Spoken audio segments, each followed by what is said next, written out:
అమ్మా భవానీ లోకాల నేలే ఓంకార రూపమమ్మా, తల్లి నీ మహిమల్ని చూపవమ్మా.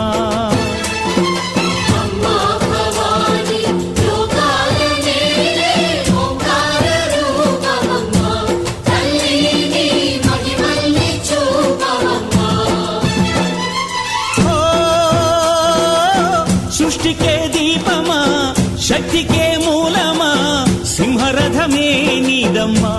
అమ్మ దుర్గమ్మ భక్తులను దీవించుమా.